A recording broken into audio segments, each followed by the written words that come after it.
So inside of your Python class, to view the scores of the students, go ahead and click on the pretest. Inside of here, you're going to see how many attempts the students have taken. When you click on the gear on the right side, you can go ahead and see the results. When you click on results, it's going to take you to all of the data for this particular assignment. So you can see the grades per student. You also can see what questions they missed and which they got correct. You can also see how much time they took on the assignment. You also can see what day they started it on and what day they submitted it. And all of that is available here.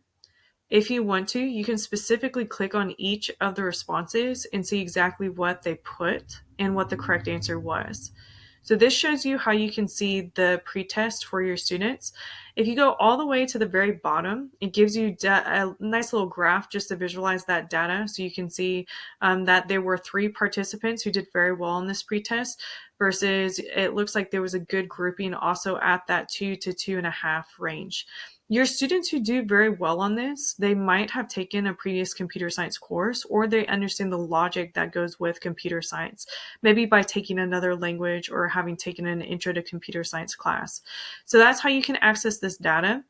You also have the ability to do this for all of the different assignments. So if I go back to the course, when I want to go into any of the activities or the lessons that they're doing, let's say, for example, they're on practice 1. When I click on that practice on the teacher side, I can see exactly what their assignment is. So they can watch their video, they can type their code in here.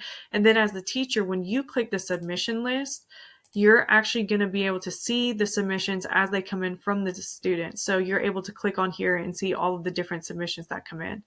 So you should be ready for those students to progress through the course.